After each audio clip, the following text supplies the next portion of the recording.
সুবিশাল আকাশের বুক চিরে কিঞ্চিত আলোর রেখা লুকোচুরি খেলছে। রাতের আধার কেটে গিয়ে পূর্ব গনগনে সূর্য উদয় হয়েছে।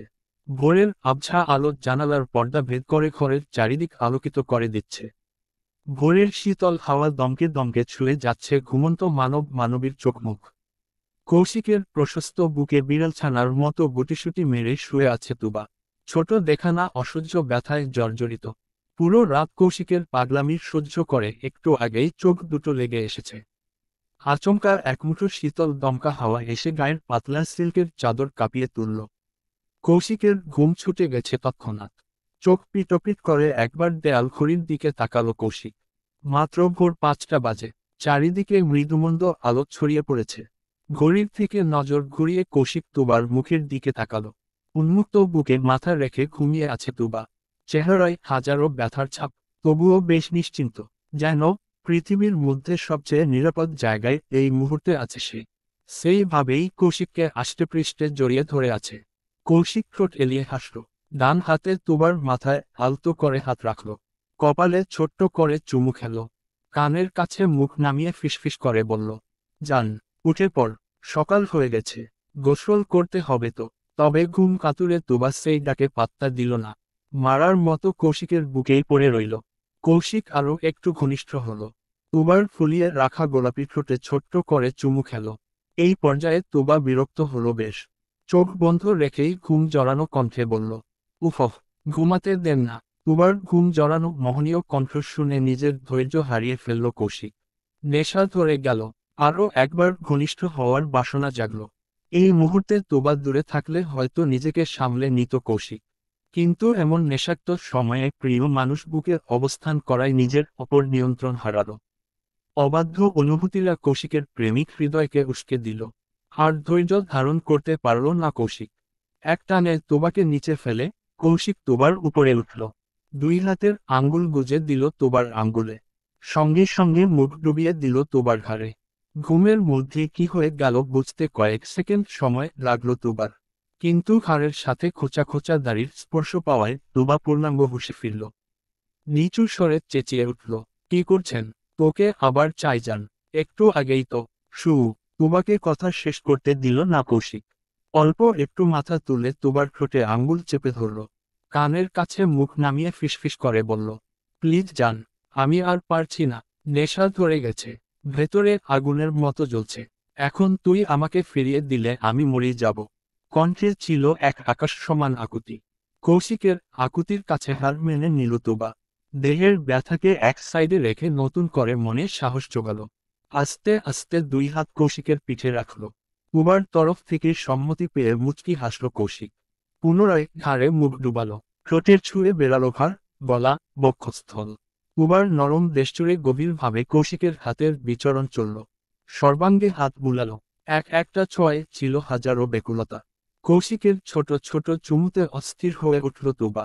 শ্বাস প্রশ্বাসের গতি বাড়ল। কৌশিকের উন্মুক্ত পিঠ দুই হাতে খামচে ধরল। কৌশিক তুবার গভীরে প্রবেশ করল। সর্বোচ্চ গভীরে। তুবার চোখ থেকে দুফোঁটা খুশির অশ্রু গড়িয়ে পড়ল।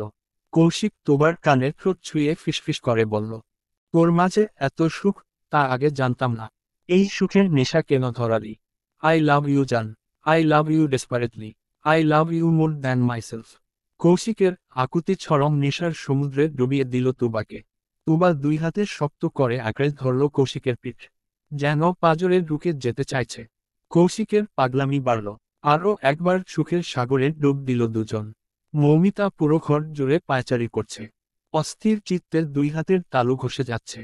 এখন সকাল 7টা। তুবার ঘরের দরজা এখনো খোলেনি কৌশিক। হঠাৎ তুবা কোথায় চলে গেছিল? কৌশিক ওকে কোথায় খুঁজে পেল? কৌশিকের কোলে চোখ বন্ধ করে বা কেন ছিল মেয়েটা? হাজারটা প্রশ্ন মৌমিতার মাথায় ঘুরপাক খাচ্ছে। সবগুলো প্রশ্নের উত্তর না পাওয়া পর্যন্ত শান্তি নেই। রাতুল সোফায় বসে ফোন স্ক্রোল করছিল। মৌমিতাকে এমন অস্থির হয়ে পায়চারি করতে দেখে ফোনটা পাশে রেখে দিল। অধৈর্য সুরে বলল, তুমি থামবে মৌ? সেই কাল রাত থেকে এমন ছটফট করছো। সারা রাত ঠিক মতো ঘুমাওনি। এমন করলে তুমি নিজেই অসুস্থ হয়ে পড়বে। তোমার কি হয়েছে বলো তো রাতুল? ও আমার সবচেয়ে আদরের বোন। আমি ওকে বুঝি। তুবা নিশ্চিত ভালো নেই। ওকে ভালো রাখার জন্য কৌশিক আছে। তোমার চাইতে বেশি ভালো রাখার ক্ষমতা সে রাখে। তুমি চিন্তা করা বাদ দাও তো। মৌমিতার মন মানল না। চোখ মুখে তখনও দুশ্চিন্তার ছাপ। আচমকা বিকটা শব্দে পাশের ঘরের দরজা খোলার আওয়াজ হলো। দরজাটা দেয়ালের সাথে এতই জোরে বাড়ি খেয়েছে যে মৌমিতা চমকে উঠল। রাতুল ভ্রু কুঁচকে প্রশ্ন করল, রিয়ার ঘরের দরজার আওয়াজ না? দরজার সাথে ফুটবল খেলছে নাকি? শালিটা তো আমার জরিমানা লাগাবে। চলো তো। চিন্তিত স্বরে বলেই রিয়ার ঘরের দিকে ছুটল মৌমিতা আর রাতুল। বাম গালে হাত দিয়ে থরথর করে কাঁপছে রাইমা। দুই হাঁটুর কম্পন অস্বাভাবিক। রাইমার থেকে ঠিক এক হাত দূরে মুখোমুখি হয়ে দাঁড়িয়ে আছে কৌশিক। চোখ থেকে যেন আগুন ঝরছে। ওদের থেকে প্রায় 7-8 হাত দূরে কাচুমাচু হয়ে দাঁড়িয়ে আছে রিয়া। কৌশিকের রাগ দেখে সামনে এগিয়ে আসার সাহস পেল না। এরই মধ্যে সেখানে উপস্থিত হলো মৌমিতা আর রাতুল। প্রথমেই পরিস্থিতি কিছু বুঝতে পারল না। ভ্রুকুচকে জিজ্ঞেস করল, কি হয়েছে ভাই, কি হয়েছে? কৌশিক কোনো জবাব দিল না। শুধু শক্ত হয়ে দাঁড়িয়ে রইল। মৌমিতাকে দেখে রিয়া সাহস করে এগিয়ে এলো। মৌমিতার পেছনে দাঁড়িয়ে নিচু কণ্ঠে বলল, ভাইয়া রাইমা আপুকে দাবাং মার্কা থাপ্পড় মেরেছে আপু। মৌমিতার কুচকানো হৃদয়ে দ্বিগুণ কুচকে গেল। অবাক সুরে বলল, ভাই তুই রাইকে মেরেছিস? বেশ করেছি মেরেছি। ওর ভাগ্য ভালো যে ওকে জানে মেরে ফেলিনি। ওর সাহস কি করে হলো তোমাকে উল্টো পাল্টা বোঝানোর? মিথ্যের জাহাজ একটা। কৌশিকের গর্জনে ভয় কেঁপে উঠল রাইমা। বাম গালে হাত রেখে শব্দ করে কেঁদে ফেলল। এতে যেন কৌশিক আরো রেগে গেল। শক্ত হাতের রাইমার বাহু টেনে ধরল। ঘর থেকে টেনে নিয়ে যেতে যেতে গর্জন তুললে বলল, আউট, জাস্ট গেট আউট। তোমার চেহারা যেন দ্বিতীয়বার আমি না দেখি। দ্বিতীয়বার সামনে আসলে মেরে পুঁতে রেখে দেব। মৌমিতা আঁকে উঠে এড়িয়ে গেল। কৌশিকের হাত থেকে রাইমাকে ছাড়িয়ে নিজের পেছনে আড়াল করে ধরল। অতিষ্ঠ ভঙ্গিতে বলল, তোর মাথা খারাপ হয়ে গেছে ভাই। ওকে এভাবে তাড়িয়ে দিচ্ছিস? মেয়েটা একা একা কোথায় যাবে? সেটা ওর দুঃসাহস দেখানোর আগে মনে রাখা উচিত ছিল। ওর সাহস কি করে হলো তোমাকে মিথ্যে বলার? আমি নাকি ওর সাথে ইন্টিমেট হয়েছি? খুব শখ তাই না? ওয়েট, শখ মিটিয়ে দিচ্ছি। বলেই রাইমার বুকের কাছের ওড়না খামচে ধরল কৌশিক। মৌমিতা তাড়াহুড়ো করে হাতটা সরিয়ে দিল। কৌশিক রাগের মাথায় খুব বিশ্রী কাণ্ড ঘটায়। এই অচেনা জায়গায় হাঙ্গামা করলে মৌমিতা সামলাতে পারবে না। বর্ষর ঝামেলা লাগার আগেই রাতুল কৌশিককে টেনে সরিয়ে নিল। অতিরিক্ত রাগে ফুঁসছে কৌশিক। ঘন ঘন শ্বাস টেনে রাগ কমানোর চেষ্টা করছে। মৌমিতা বোঝানোর ভঙ্গিতে বলল, শান্ত হ ভাই, এখানে কোনো ঝামেলা করিস না। তোদের আমি দায়িত্ব করে নিয়ে এসেছি। কিন্তু অঘটন ঘটলে বাবার কাছে আমার জবাব দিতে হবে। এই পর্যায়ে রাইমা মুখ খুলল। কাঁদতে কাঁদতে বলল, তোমরা সবাই আমার দোষ খুঁজছ। অথচ চোখের সামনে আরো একটা অপরাধ হচ্ছে সেটা দেখছ না। দুজন জোয়ান ছেলে মেয়ে সারা রাত এক ঘরে কি করলো? সেই জবাব তো চাইছ না আপু।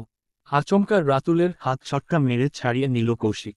লম্বা লম্বা 2-3 কদম ফেলে রাইমার সামনে গিয়ে দাঁড়ালো। শরীরের সর্বোচ্চ শক্তি দিয়ে চেপে ধরল রাইমার গাল। ব্যথায় ছটফট করে উঠল রাইমা। মনে হচ্ছে গালটা খুলে পড়ে গেল। সেই অবস্থাতেই কৌশিক দাঁতে দাঁত চেপে বলল, জবাব চাই তোর তাই না?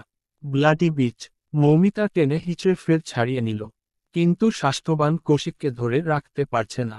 কৌশিক ঘাড় ঘুরিয়ে চিবিয়ে চিবিয়ে বলল, লিসেন, একটা কথা কান খুলে শুনে রাখো। ঘরে আমার সুন্দরী বউ আছে। তোমার জন্য আমার সংসারে অশান্তি হচ্ছে। কোনো কিছুর বিনিময়ে আমি আমার সংসারে অশান্তি চাই না। সুতরাং আমার থেকে দূরে থাকবে। ক্লিয়ার?